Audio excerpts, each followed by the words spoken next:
Comerán cualquier cosa que nade, excepto un submarino, cualquier cosa que vuele, excepto un avión, y cualquier cosa que camine, excepto un tanque. La gastronomía es un arte que une culturas y que se entiende en cualquier parte del mundo. Es un lenguaje que todos podemos entender y sobre todo sentir. La gastronomía cubana es la fusión entre las costumbres técnicas, especias y sabores taínos de la cocina española, africana y de la costa caribe.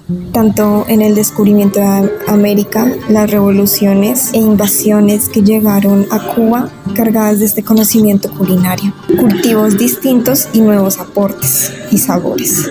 Por otro lado, la gastronomía china es de las más ricas y antiguas del mundo. Es una tradición que va muy ligada a toda la cultura de un país y es de las más fuertes porque se ha extendido en diferentes culturas, países y ha sido una influencia para otras gastronomías de Asia y hasta de otros continentes. La comida china también tiene la habilidad de buscar un equilibrio entre lo frío y lo caliente, entre varios sabores, entre los colores y la consistencia de esos diversos alimentos que tiene.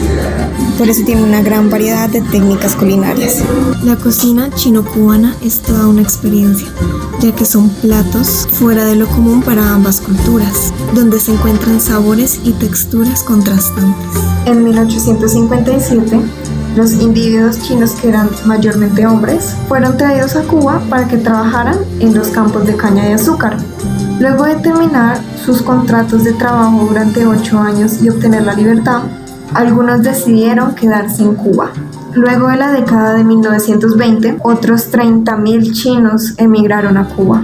Es cierto que algunos aspectos de la cultura permanecieron intactos y algunos otros se mezclaron. Los ingredientes básicos de ambas culturas son la carne de cerdo, el arroz y los mariscos.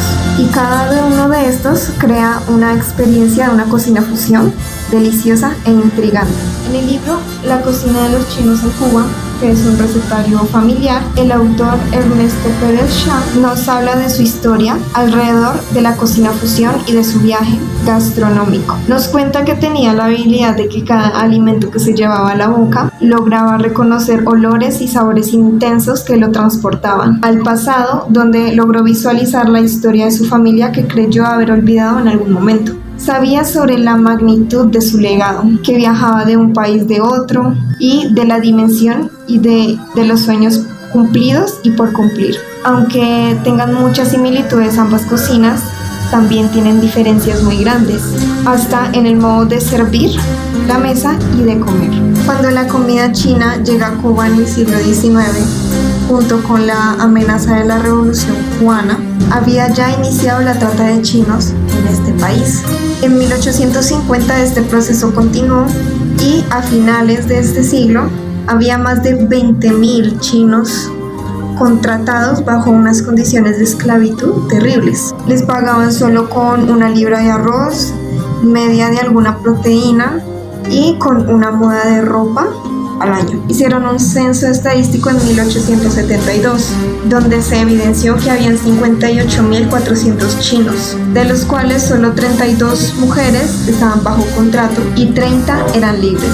Fue entonces en esa época que iniciaron los matrimonios con blancas, mulatas y negras, de las clases sociales inferiores, lo cual transformó a la sociedad cubana de ese tiempo. Realmente gracias a los Estados Unidos, que cambiaron un poco la visión y la perspectiva de cómo veían la presencia de los chinos en Cuba, con la apertura de pequeños y grandes comercios en el país, la creación de sociedades, de lo cual derivaron en los barrios chinos que hoy conocemos. Y eso fue ya en la década de 1940 a 1950. Hablar de la gastronomía china nos lleva a recordar su pasado cuando se preparaban a diario montones de platos para los emperadores, destacando la estética, los colores y la filosofía. Se convirtió en un arte y patrimonio de alta categoría, tanto que tenía la misma importancia que la medicina. Con el tiempo, en la primera parte del siglo XX, se fue creando el recetario chino-cubano, con la mezcla de conceptos, cultura, nación y de ambos países, donde se demuestran las raíces y la transformación que se adoptó en ambas gastronomías. Los chinos son una muestra de resiliencia y creatividad trabajando en equipo. Lograron salir adelante con su gastronomía que cruzó las fronteras para sobrevivir. Son recetas tradicionales con toques secretos o técnicas que se pasan a través de testimonios familiares.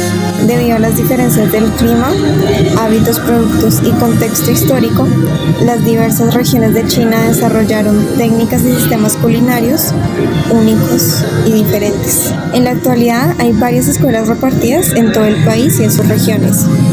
Una de las más importantes es la de Shandong, que está junto al río Amarillo. Es una maravilla tener una cocina fusión tan rica como esta, con tanta historia y trasfondo y con sabores maravillosos que vale la pena aventurarse a probarlos.